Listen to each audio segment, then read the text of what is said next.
For the past 40 years, we've been doing the same thing over and over again.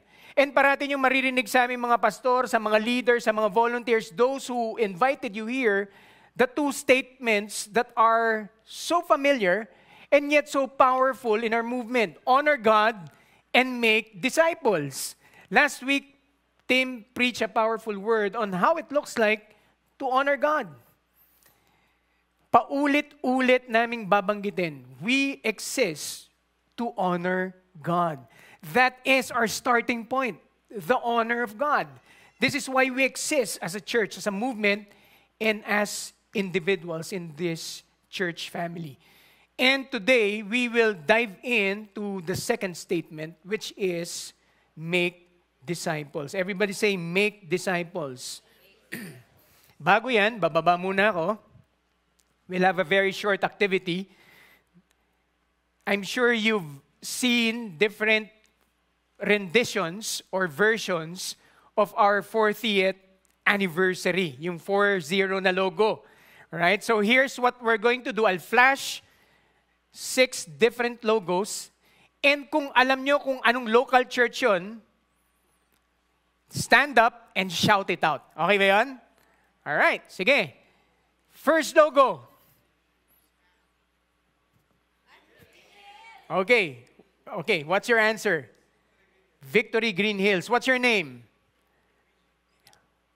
Luigi. How long have you been attending Victory Green Hills? 2 months ago. Wow! Palakpakan natin. Meron kaming for you, donut. Alright? Now, bago ako sumunod dun sa second logo, I just want to ask you, 2 months ka na nag-attend dito. Who invited you? Actually, before sa Victory Las Piñas ako eh. So, lumipat na ako ng Cubao na tirahan. So, I just alright, that's good. search for a different Victory. Okay, yung well, malapit lang. welcome to your home, Victory Green Hills. I hope you find someone that you can connect with. Alright? Meron na ba?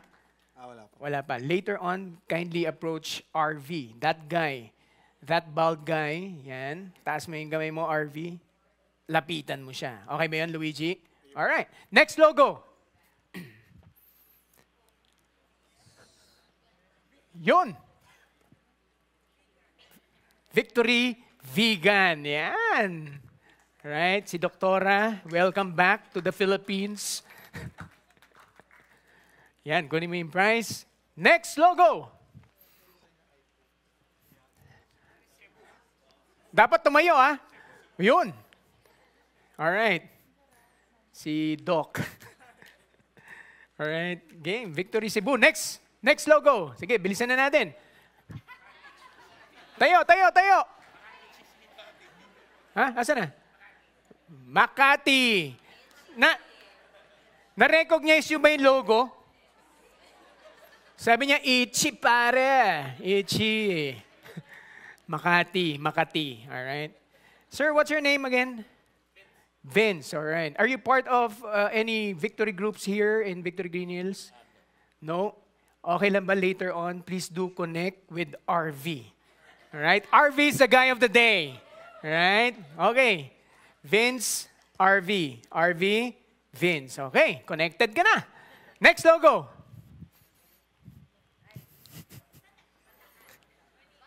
Yeah. What? Paniki. Hindi Laguna. Paniki, Tarlac. But that's right. Victory, Paniki. Okay? By the way, please don't eat the donut. Display lang po yan. Matigas talaga yan. Hindi. Don't eat it yet. Kasi baka mainggit yung daddy mo. Kasi para sa'yo lang yan. Okay.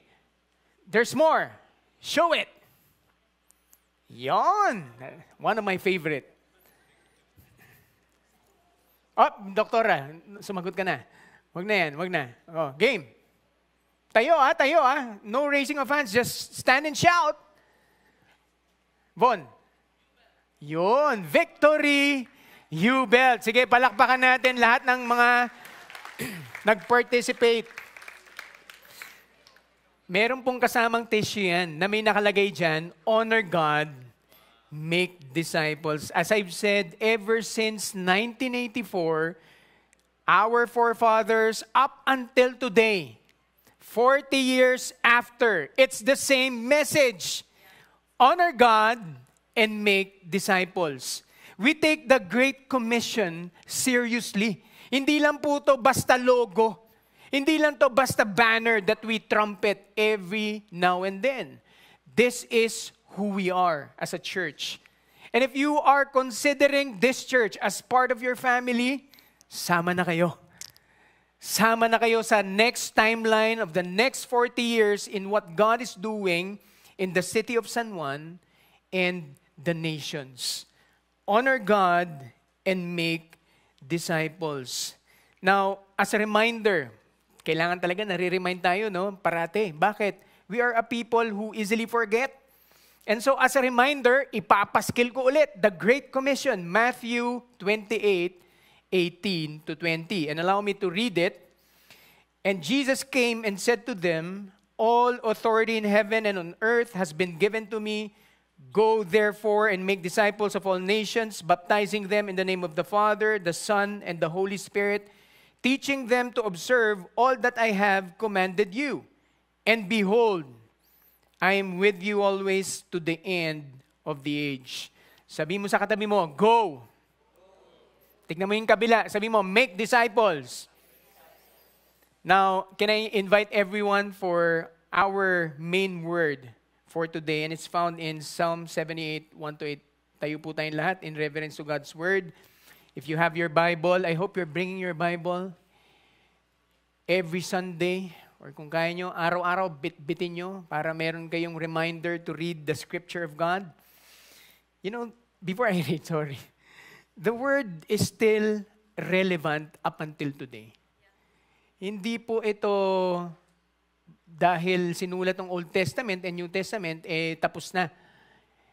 Up until today, 2,000 years after, it is still relevant and it's still the truth. It is the basis of our standard living. Ito po ang ating standard as Christ followers. Allow me to read Psalm 78, 1-8. Give ear, O my people, to my teaching. Incline your ears to the words of my mouth. I will open my mouth in a parable. I will utter dark sayings from of old, things that we have heard and known, that our fathers have told us. We will not hide them from their children, but tell to the coming generation the glorious deeds of the Lord, and His might, and the wonders that He has done. He established a testimony in Jacob and appointed a law in Israel, which He commanded our fathers to teach to their children, that the next generation might know them, the children yet unborn, and arise and tell them to their children, so that they should set their hope in God and not forget the works of God, but keep His commandments, and that they should not be like their fathers, a stubborn and rebellious generation, a generation whose heart was not steadfast, whose spirit was not faithful to God. Let us pray. Lord, thank you. Lord, would you give us the grace to be under the lordship of Jesus? Lord, may we never, ever think that the word should fit our lives.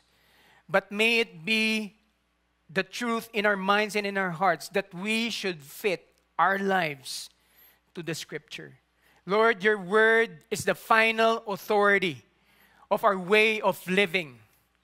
Whether I'm a student, whether I'm a businessman, whether I'm a homeschool mom, whether I'm a student in a university, a career person, wherever I am in my status in life, whoever I am, Lord, if I am a follower of Jesus Christ, give me the grace, the power to submit under the authority of your word. Lord, thank you that your word is living and active, sharper than any double-edged sword. And so let your word penetrate our hearts today. Open our minds, Holy Spirit, para maintindihan namin, Panginoon, bawat salita na lalabas sa aking bibig.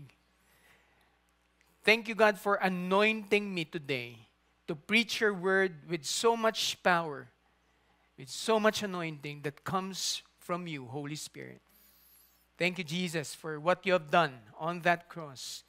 Thank you for your life, your suffering, your death, your resurrection. Lord, all these things, the events in your life, Lord, made it possible for us to be here, right now, worshiping you, listening to your word, and enjoying the life, full life that you've given to all of us. Thank you, God. Bless each and every family represented here. In Jesus' name, amen and amen. You may take your seats. Now, if there's one message that I will repeatedly say today, and I hope you get it, it's this: continue making disciples. Continue making disciples. Now, in this story, there is a problem. Ano yung problem? Makita niyo yun sa verse 7 and 8. So that they should set their hope in God and not forget the works of God, but keep His commandments. Nakalimutan ng mga tao yung ginawa ni Lord. Totoo talaga, madali tayong makalimot. Buti na lang di natin nakakalimutan yung mga asawa natin. Buti na lang di natin nakakalimutan yung responsibilidad natin sa ating mga anak. Pero sa totoo lang, tayong mga tao, we easily forget. That's the problem.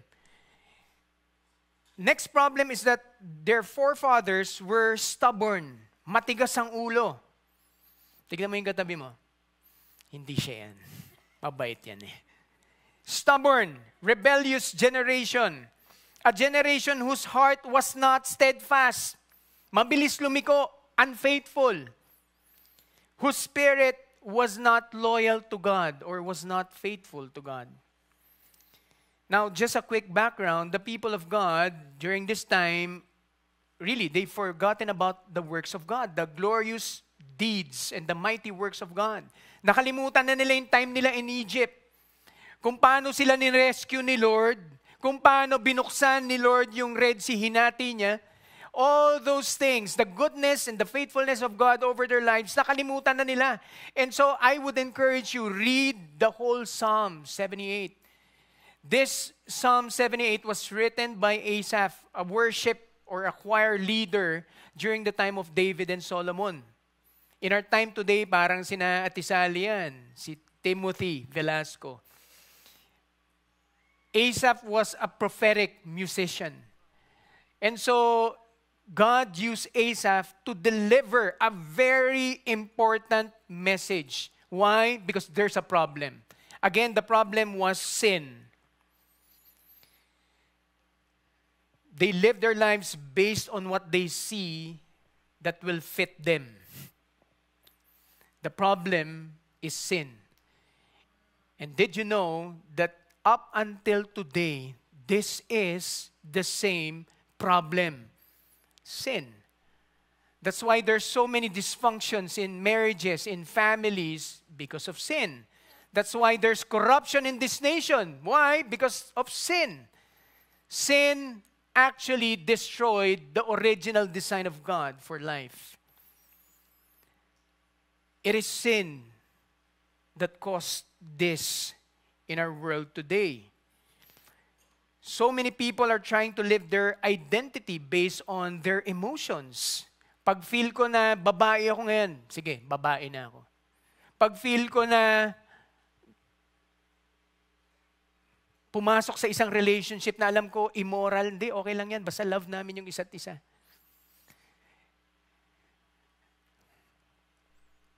People today are living their lives based on the standards that they themselves have set and they themselves have established as truth.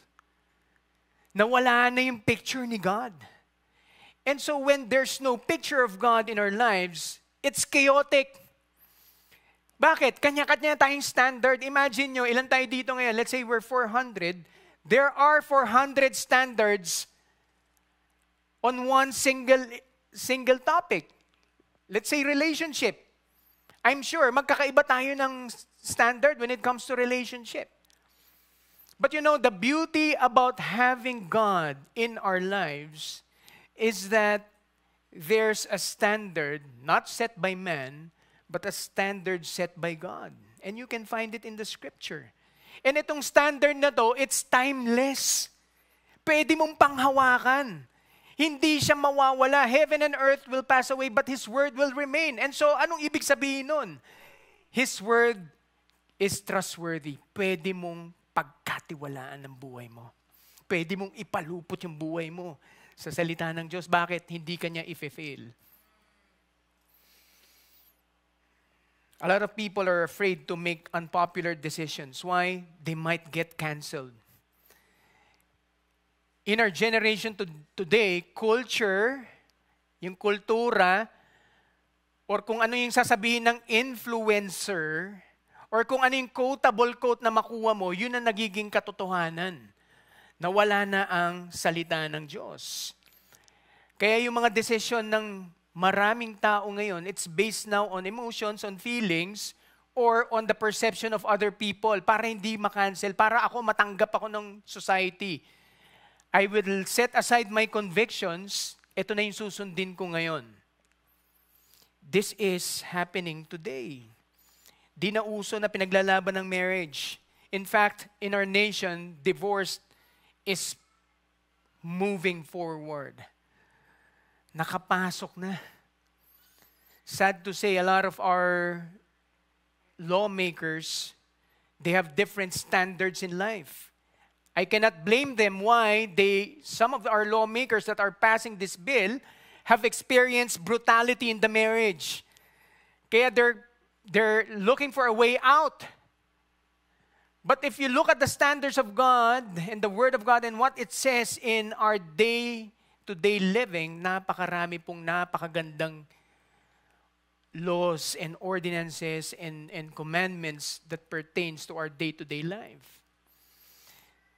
Nung nag-me and my dad camp, I was tasked to teach knowing God sa mga dads, and I used Deuteronomy 6.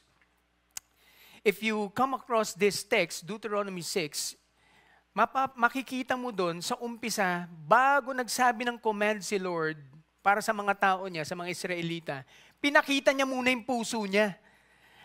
Pag ginawa niyo tong laws and commands, you will live long in the land that I'm promising you. You will enjoy the benefits of the land that I'm giving you. Puro para sa anak niya.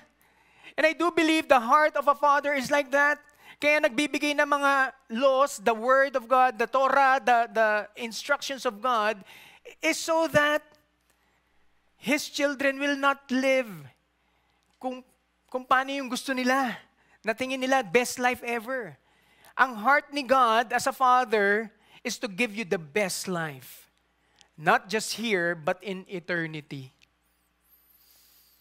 The heart of God, we need to understand that He is for us. Church, sad to say, this is the reality of sin. Sin destroys our morals, our judgment. Sin corrupts our way of thinking. Sin ultimately would make you live a life apart from God. Ilalayo ka niya sa Panginoon talaga. Question, hanggang saan ka dadalhin ng standard na sineset natin? Pag may pinanghawakan ka galing sa social media, hanggang saan ka kayang bitbitin yan? That's a good question to ponder upon. You don't have to answer it now.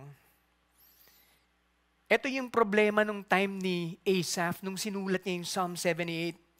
Now, that's a problem. Alright? Now, what was God's solution? Ang solution niya, makikita mo rin doon sa verse 1 to 4. Sabi niya, give ear, O my people, to my teaching. Incline your ears to the words of my mouth. I will open my mouth in a parable. I will utter dark sayings from of old, things that we have heard. Kung baga sinasabi ni Asaph, babanggitin ko yung mga binanggit na sa inyo. Narinig nyo na to. Although luma sila, pero i-remind ko kayo. Things that we have heard from our forefathers.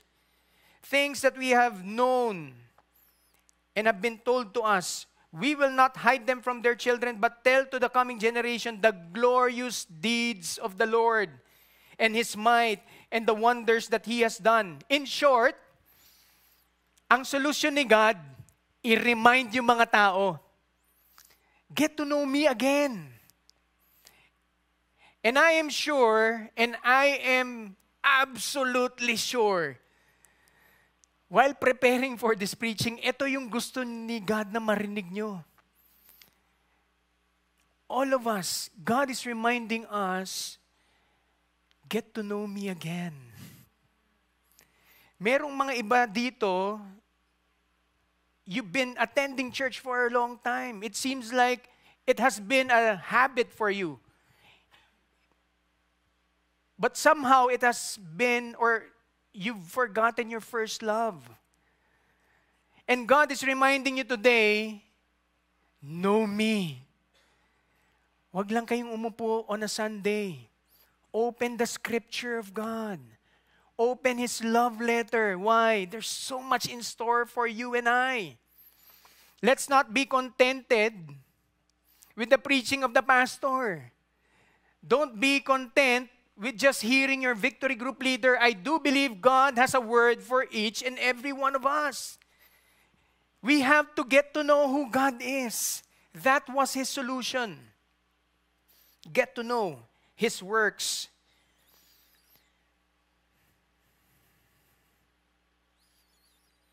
Knowing meant not just intellectually, but knowing Him that involves our hearts. Yung sinabi ni Asaph na give your ear to me or incline your ear to me, yung phrase na yon, it means not just listening or hearing the message, but it was with the intent of obeying. It was in the intent of listening and obeying. That was God's solution, to remind them of His mighty works and deeds. Why? So that, makikita niyo yun sa verse 7 and 8, so that they would set their hopes in God. Kaya nire-remind ni Asaph, oh, ito yung ginawa ni Lord. Basahin nyo, Psalm 7:8, medyo mahaba, hindi ko nadadaanin lahat. But recount all the glory days of God in your life. Remember the works of God. So that you will know me again. Kahit na paulit-ulit, get to know me. Sabi nga nila, the best teacher is learning and evaluating the experience of others. Narinig niyo na ba yun? Yung iba, sabi nila, wag mo nang gawin yan, na-experience ko na. Lalo na sa mga tatay dito, tatay, taas ang kamay, mga dads.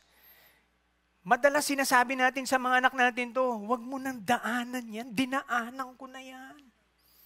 Makinig ka sa akin, alam ko yung mangyayari dyan. Tapos anong sasagot sa inyo ng mga bata? Yes, Dad.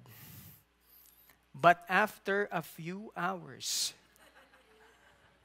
you would see your kids doing the opposite. Ano mangyayari? Siyempre, kung ano yung dinaanan mo, yung dinandadaanan nila, papalpak. And then they'll run to you, Dad. It hurts. It hurts, Dad. Di mo naman masabi, I told you so. But all you can do is really accept them. Bring them back to the right position where they should be, walking in the path of God. Of course, may discipline na kasama. But let me add to that quotable quote na naririnig natin.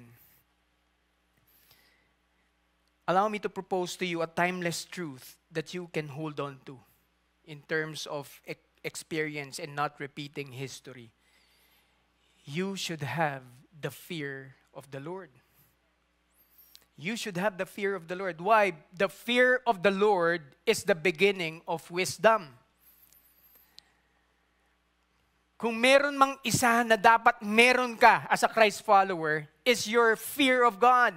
Hindi po ito yung, takot ako kay Lord, bakit latan ako? Hindi po yun. Ay, ayoko nang pumunta sa church, kumukulog, baka tamaan ako. Hindi po ganun yung fear of the Lord. The fear of the Lord is like this. You experience the goodness of God, You know that God saved you, redeemed you, brought you from the kingdom of darkness to the kingdom of light, experienced the unconditional love, gave you hope and a new life. Now, ano yung response mo? Reverential awe. You're in awe of what God has done. You're in awe of His character na kahit rebellious ka, kahit na ang dami mong ginawang mali, tinanggap ka pa rin ng ating Ama sa langit. You didn't pay for your sin, but Jesus paid for the penalty of sin, which is death. Para hindi ka na pumunta dun sa eternal death. Now that you understand that you are in awe of God, ayaw mo masaktan yung tao, yung Ama mo sa langit na grabe ang kabutihan na binigay sa'yo. And if you have that, and if you remind your heart and your mind every day, the fear of the Lord is the beginning of wisdom. And I hope it sinks in your heart. Mag-iisip ka na ngayon in your actions, whether in marriage, in parenting, in business, whatever it is that you're doing in your day-to-day life, bago mo gawin yan, mag-iisip ka, Lord, will this honor you? Will this action please you? Hindi ka na basta-basta or just. Mag-iisip ka na ngayon. Why? Because you know your actions will have an impact. Not just in your life, but in the life of others. The fear of the Lord is a beginning of wisdom. Now, that was the scenario, the problem, and the solution of God. However, even though the people of God knew God and remembered God and His works, they still live a rebellious life. That's the theme of the Bible. Makikita mo, the goodness of God, the mercy of God, tapos the rebellious people. Going back to God again, repenting of their sin, and then praising God. And after several years and centuries, babalik na naman doon. Paulit-ulit, it has been a cycle. But it does not mean the mission of God ends with the unfaithfulness of men. Tuloy pa rin. Dire-diretso pa rin ang ating Panginoon. Hindi siya tumigil. Bakit? There's no plan B for God. Isa lang ang plano niya. Is to redeem mankind and the whole of creation. And hindi pa po tapos. Wala pa tayo dun sa sinasabi sa Great Commission till the very end of age. Hindi pa tayo dumarating dun. Kaya the mission is still ongoing. Our God is still on the move. He is faithful now, He's faithful then, He's faithful in the future. And we have seen that in our movement. 40 years after, pareho pa rin ang ating Panginoon. Di nagbabago. The same God, the same mission, the same purpose. And I'm so excited in the next 40 years and beyond. And I hope you're excited also. Kaya din naman ang message ni Asaph is to retell and be reminded of who God is and His mighty works and glorious deeds. Kaya paulit-ulit si Asaph. In fact, all the writers, paulit-ulit lang yung message. Preaching the gospel to us. Now, that's a problem. That's the solution of God and the reason why He's doing it so that the people will hope again in God. Now, next, who is the recipient of the message? During that time, when Asaph wrote this, the recipient, yung tumanggap ng message, was the current generation. Kaya sinabi niya, makinig kayo para hindi nyo na ulitin yung ginawa ng mga tatay at lolo nyo. They were the recipient of the message. Tapos, ito pa yung maganda, sabi sa kanila, pakinggan nyo, i-obey nyo si God, and then ikwento nyo sa mga anak nyo. Tapos, may binanggit pa doon, sabi niya, and to the children yet unborn. Kwento mo yan sa magiging apo mo. Even the children yet unborn. I realize that's a very powerful message that we are carrying. Imagine, even the children yet unborn, this message will still be for them. Will still be relevant for them. Will still be the truth and the only truth that they can hold on to forever. The recipient of the message was the current generation during that time. But I do believe the message of God through Asaph is still for us today. Tignan mo yung katabi mo. Sabi mo, para sa iyan. Alright. And so, ano yung response natin knowing that it is also for us? It's the same message. Right? Ano yung response natin? Knowing that the problem is still prevalent even now in our time and day, knowing that sin still exists, meron pa rin, and there are billions of people yet to know God and be redeemed and be under His Lordship, anong response natin? Continue making disciples. Paulit-ulit lang. Continue making disciples. That's our response. Now, anong itsura niyan? Anong itsura ng making disciples? Umpisahan natin by defining, ano ba ang isang disciple? Natanong niyo na ba yun? Ano? Parati ko narinig, making disciples. Eh, namang itsura ng making or ng disciple? Ito, bigyan natin ng definition. A disciple is a learner, a student, a follower. During their time, kapag sinabi, the time of Jesus at least, during that time, pag sinabi mong follower ka ng isang master or ng isang rabbi, you are tasked to memorize everything that your master would say. Sino sa inyo favorite subject nyo? Memorization. Lalo na pag math, formula. Si Mitch, memorize yan Excel. If you are a follower during the time of Jesus, you are required. Why? That's a follower. Memorize mo lahat ng sinasabi ng master mo. And so imagine the 12 disciples walking around with Jesus. Iba-iba yung iba-iba yung yung anggulo ng pagkakarinig nila. Pero what's really amazing is that even if they heard it from different angles, when you read the Word of God, it's the same message. Tama? Different accounts of different people, but it points to one message. And the whole of the Scripture, the Bible, points to Jesus. Ganun po ka-reliable, ka-truthful itong salita ng Diyos. Hindi lang po ito sinulat ng tao. It was divinely inspired by the Holy Spirit, the Spirit of God Himself. Now, bakit kailangan nilang i-memorize? Kasi eventually, when the teacher is gone, they are now tasked to continue. Imagine yung teacher mo, ugod-ugod na. Hindi na kayang magsalita. Sino magtutuloy nung pinasa niya? Eh di yung mga followers. Tama? That is what a disciple should be. Now, this psalm is actually a song. And it is meant to be memorized. Now, I don't know if you would agree with me. Sino sa inyo mahilig sa music? Taas ang kamay. Kahit na wala yung music sa inyo, hilig nyo lang. Yon. Napansin nyo ba na pagka music ang pinag-uusapan, kahit na blast from the 80s yan, or 70s, or even 60s, pag nag-umpisa nag-play yung song, nakakasunod kayo. Kahit hindi nyo nakikita yung lyrics. Tama ba? O, sample.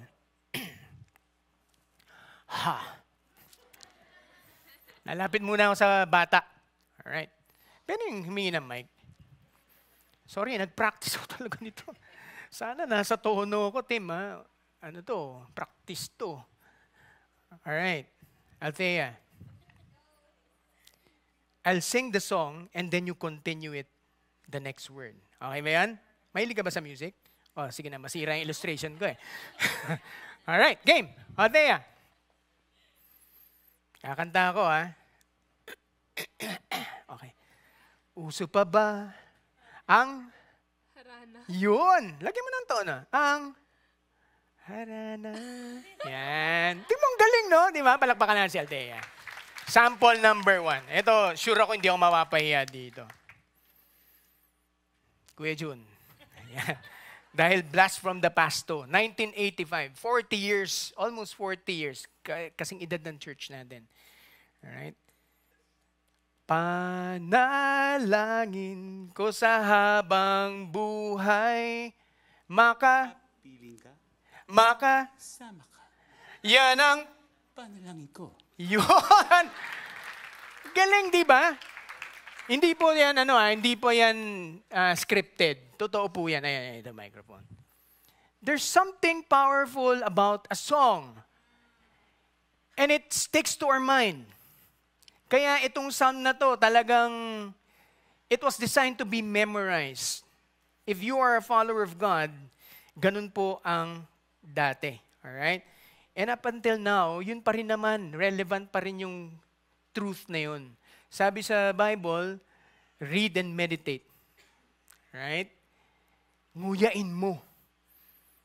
And then mangungusap sa iyo yung scripture. Okay, I think I made my point. And so, how does making disciple look like? Balik tayo dun sa the Great Commission. Matthew 28:18-20. Sabi niya, and Jesus came and said to them, all authority in heaven and on earth has been given to me. Go therefore and make disciples of all nations, baptizing them in the name of the Father, the Son, and of the Holy Spirit, teaching them to observe all that I have commanded you. And behold, I am with you always to the end of the age. Notice the command did not start with the doing and the going. It started with all authority. And so, I want you to understand that the Great Commission, the starting point, is the Lordship of Jesus Christ. Right? Jesus is Lord. We are carrying and preaching a message that has full authority. Ang message po natin, hindi ito suggestion. Hindi ito pag sinabi mo, i-consider mo lang. Hindi, ito authority to. Pag preach ko to, our responsibility as Christ followers is to be obedient to the Word of God. Why? Because all authority has been given Christ. I hope, as a people of God, ma-embrace po natin yan. Mahirap po talaga. It's so difficult to obey the Scripture. Especially if you don't get the heart of it. If you don't get the heart of our Heavenly Father, talagang may tension. Bakit? May sarili tayong buhay. Gusto kong ganito. But how many of you would agree, if it's the plan of God, He can see everything. Meron siyang hindi lang top view, meron siyang eternal view. Kita niya na lahat. And so when He says, love your wife just as Christ loved the church, merong ibig sabihin niya na kailangan natin maintindihan at sundin. So that we can have a thriving marriage, so that our marriage can point people back to Christ. We are carrying not just a message of a suggestion, but a message of authority. You know, this message will not just change a person's life, but it will revolutionize the life of one person, one community, down to the nations. Iba po itong message na bitbit natin. Church, Jesus is the starting point in our mission to making disciples. Kaya ganun na lang yung sabi ni Asaph, give your ears, incline your ears. Asaph knew the power of knowing God. Asaph knew the power of the Word. Church, this is my desire for all of us today. That we will incline our ears to the voice of God. That we will incline our ears to what Jesus is saying to us. Jesus has the authority over all areas of our lives. Hindi lang nung time ni na Asaph, but even in our time today. It is Jesus. Clear tayo doon? All authority has been given to Christ. Now, going back, Matthew 28:19-20, I'm gonna use AMP version. Right? Sabi niya, go therefore and make disciples of all nations. Help the people to learn of me. Believe in me and obey my words.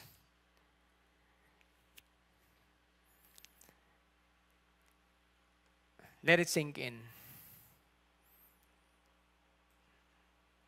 The next word that I want to say is the word go. All right? You know, I'm so full of gratitude to our forefathers who started this church back in 1984.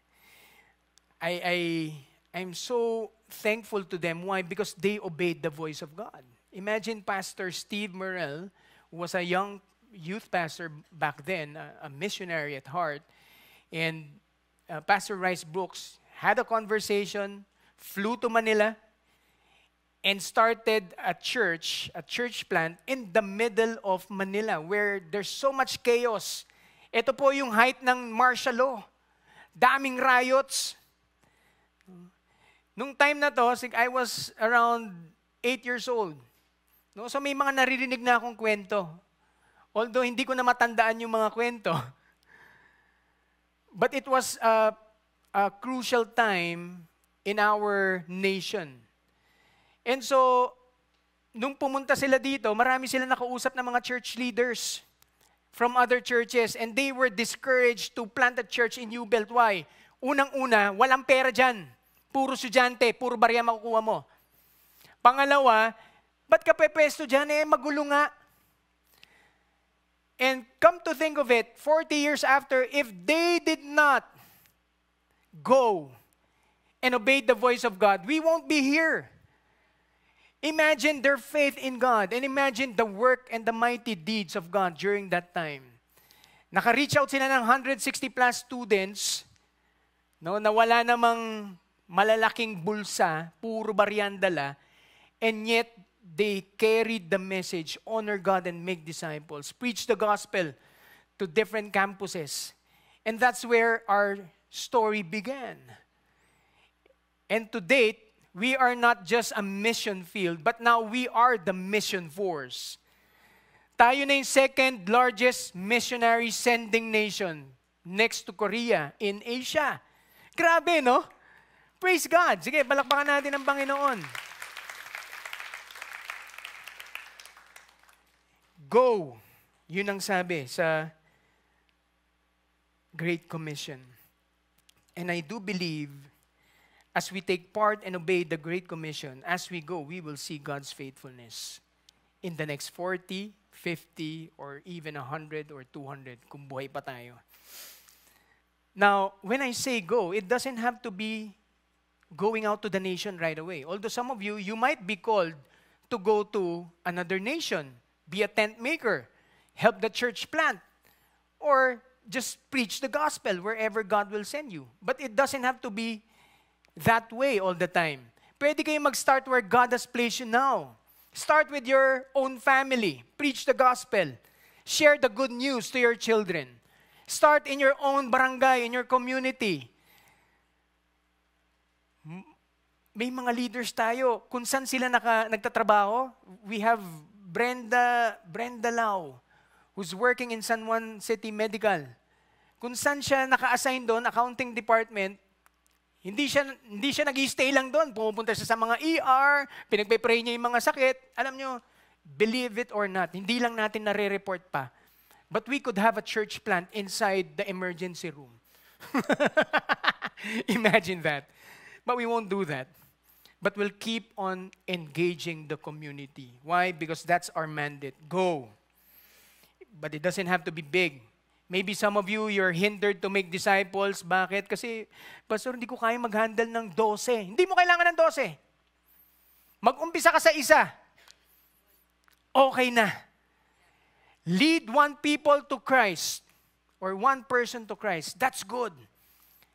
Kung yan lang ang kaya mo for now, go. Ang importante lang, you go. Tingnan mo yung katabi mo, sabi mo, go. By the way, if you are interested to go and start discipling someone, lapitan niyo ako after the service. I can teach you or give you the materials that we have. For the past 40 years, we have been blessed with so many materials that we can actually use to start making disciples. Now, dadive na ako. Ang dami kong sinabi. Matthew 28, go back again. Go therefore and make disciples of all nations. Sabi niya, help people to learn of me, believe in me, obey my words. Anong ibig sabihin nun? We point people to Jesus. Making disciples is helping someone follow Christ. Making disciple is helping someone learn more about God. Helping others to follow Jesus, believe in Him, and obey in Him. There's a teaching part, actually. Now, in our world today, there's so many information out there. Mag-type ka sa ChatGPT, ang dami mo na makukuha. Sino sa inyo na-try nyo na yung AI? Grabe! Information overload. And there's this TikToks, IG, Facebook, na ang daming pwedeng pagkunan ng information. That's okay. But as followers of Jesus, we point others back to Jesus. Alright? We help them by establishing them in the Word of God. We instruct them and teach them in the very words of God. Teach the other person about forgiveness. Not based on emotion, but based on the Scripture. Paano ba nagpatawad si Jesus? Sabi ng Scripture, forgive 7 times, 77 times. Merong ganun. Teach them faithfulness and excellence based on how Jesus did it. Go back to the Scripture. Teach them submission according to Ephesians 5. Yan, merong Scripture dyan.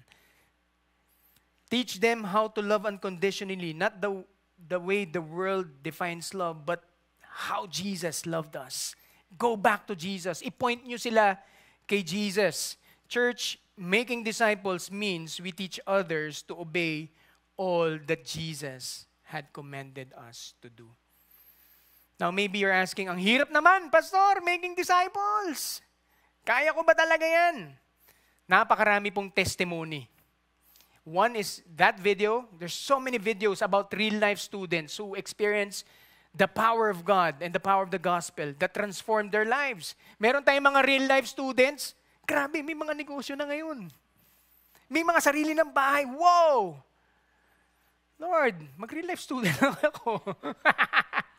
Buti pa sila may bahay na. There's so many miracles happening up until today. Naraming storya. And this is the beauty about being part of a community. Na we witness natin yung mga storya na yan. And it stirs up your faith. Even in our local church, one story that I want to share with you, I don't know if you remember Brian and Kat Fuentes. They had a child, or they have a child, Iman, who was diagnosed with cancer the day he was born. And so you can imagine for the past 3 years during the pandemic, grabe yung pinagdaanan nilang season as a family. Imagine that. I cannot imagine. Ang hirap. Kung anak ko maganyan ako, baka hindi ako makatulog. But there's so much grace for this family. And then he was declared cancer-free. Praise God. After several tests, cancer-free. And so we celebrated as a family, as a church community with this the Fuentes family. But early this year, nung nagpa-test sila to determine if it's really cancer-free, parang nagbumalik yung cancer. Tapos may nakitang malaking mass. I don't know if it's in the stomach. Pero talagang, wow, ano to? Kala namin wala na. And so the community started praying, interceding for Iman. Community helped them in their finances. It was really a miracle.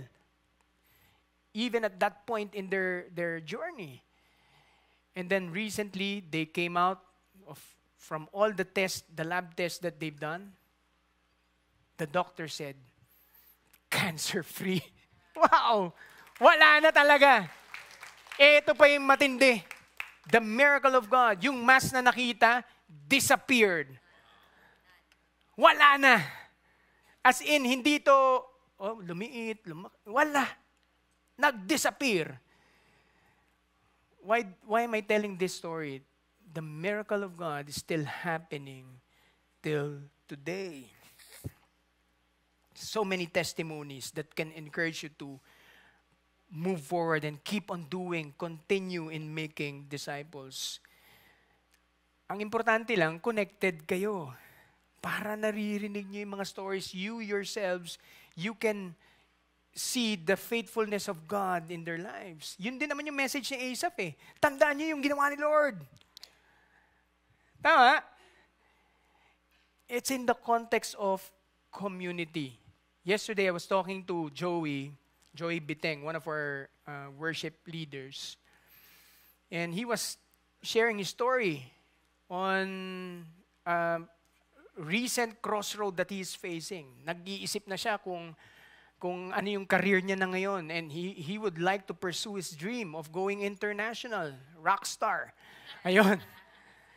But as he was saying that, may mga challenges. And so, nung sinasabi niya na yung challenges, ako parang, how can I minister to this guy? Lo and behold, sabi niya, alam mo, Pastor, God reminded me already. Remember that I value you more than the birds of the air. I think that's Matthew 6. Mas mahalaga ka kesa sa ibon. Tignan mo yung katabi mo. Sabi mo, hindi ka mukhang ibon. So sabi ni Joey, na-remind ako, Lord, sige, I'll pursue this dream. But there are so many roadblocks to doing that. Alam mo, ni-remind siya ni Lord how God provided for his schooling when he was still studying as a young student. He was a scholar. And that scholarship came because of a sport, taekwondo, that he was engaged in when he was so little. When I met him, he was like this in our Right Start community, and he was learning taekwondo. And several years after, fast forward, yun yung nagpasok sa kanya sa scholarship in college. Kaya siya nakagraduate dun sa course niya. And so God reminded him again. And while he was sharing that story to me, wow, sabi ko, grabe. Ako din na-stir up yung faith ko eh. That's the beauty of community. When you are recounting the story, just like in our movement today, when we are recounting 40 years of God's faithfulness, grabe, talagang mapapa-worship ka sa Panginoon. Bakit? Ang daming testimony of who God is. That's why, napakasarap mag-make disciples. Kasi alam mo, yung message na bit-bit mo, hindi ito basta-basta idea or philosophy. Hindi ito quotable quote. This is the only message in this world that can transform one's life, that can transform a nation. Now, as I end, hindi lang to about a community that's journeying with you. You know, making disciples is possible because the Spirit of God will go with you. Yun yung sabi niya sa Great Commission eh. And so if you are asking now, posible ba talaga na mag-make disciples? Kahit mahiyain ako, pastor? Kahit na hindi ko pa alam yung the totality of the Bible, hindi ko pa memorize, no? Gaya ni June, memorize siya siguro yan from the table of contents to the book of maps. Kahit na hindi mo memorize ang Bible, it is possible to make disciples. Why? Because the Spirit of God is living inside of you. Nandyan na sa loob mo ang Panginoon. Same God during the time of Asaph. Same God during the time in the New Testament. Now He is with us. Hindi lang nasa pastor. Hindi lang nasa leader. Nasa bawat isa na tumanggap sa Panginoon bilang Lord and Savior. Sabi niya, and behold, I am with you always to the end of age. Church, the mission of God continues. The mission of God continues. The question is, do you want to take part of what God will do in the next 40, 50, 100 years and beyond? Let me challenge you all today. take part. Continue making disciples. Continue making disciples. All right, can I ask everyone to please stand?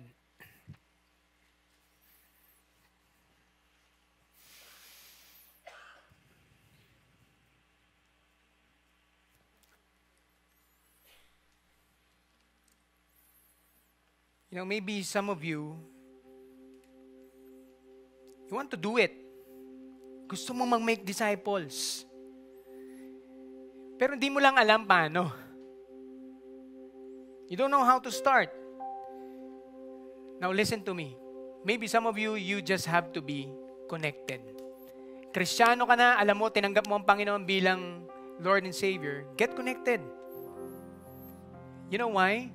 Because God will use you to preach the message that we have been carrying for the past 40 years so that your friends, your loved ones, your office mates, your business partner who are in need of a Savior, eto na yun.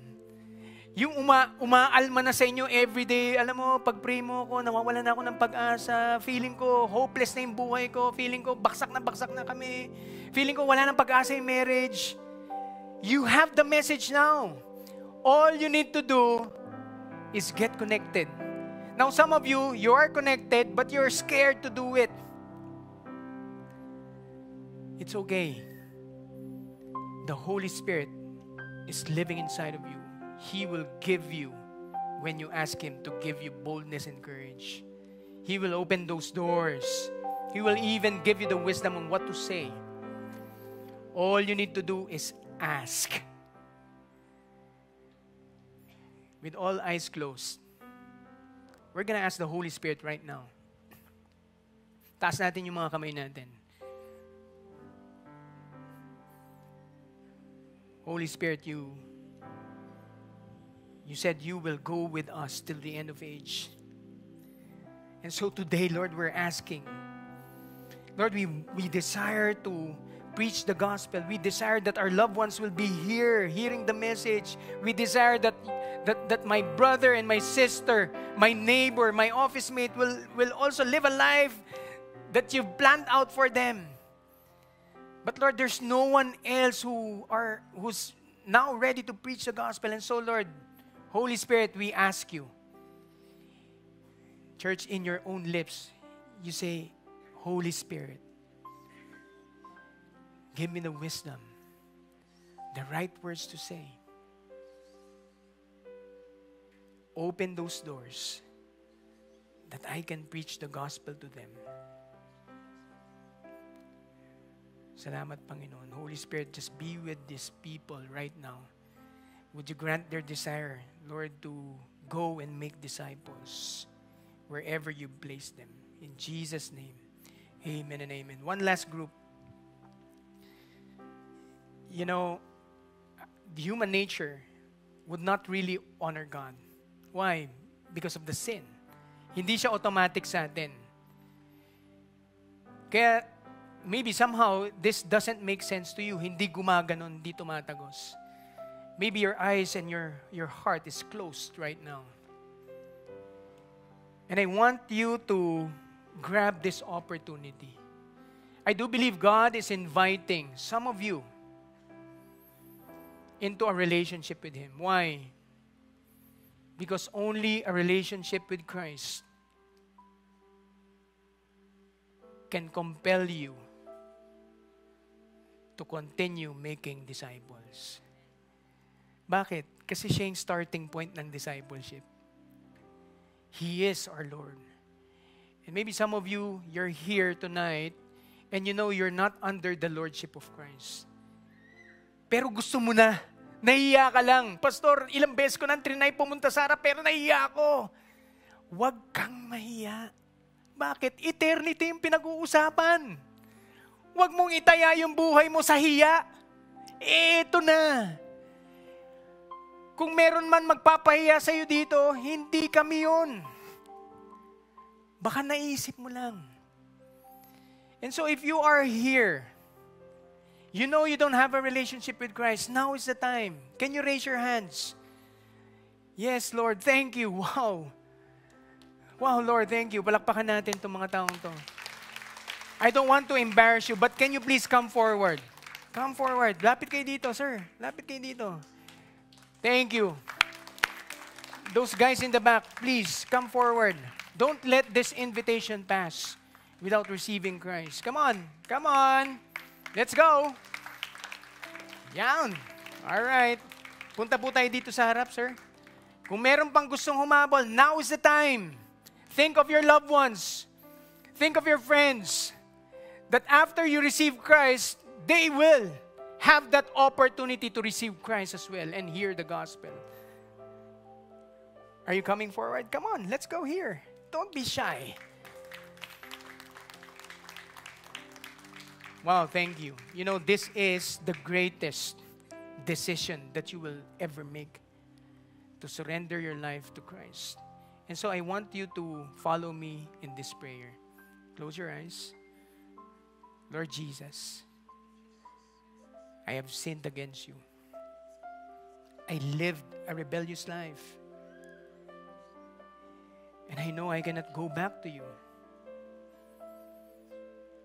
And so, starting today, I'm surrendering my life to you, Jesus. I want to walk that path that you've prepared for me. Thank you, Jesus, for your life, your suffering, your cross. Thank you for dying for me on that cross. Thank you for your blood. Because without the shedding of the blood, there's no forgiveness of sins. And thank you, Lord, that after 3 days, you rose again. Ikaw nga talaga ang Diyos. Wala nang iba. And so I give my life to you. Lord, allow me to walk in this community. Allow me to understand your word starting today. In Jesus' name, amen and amen. Palakpakan natin ang Panginoon. You know, please stay here first as I send off our church. Lord, thank you for everyone who's here today. Lord, I pray that you will continuously speak to them. Lord, I pray that you will send them out, Lord, to continue honoring you and making disciples in wherever you bring them.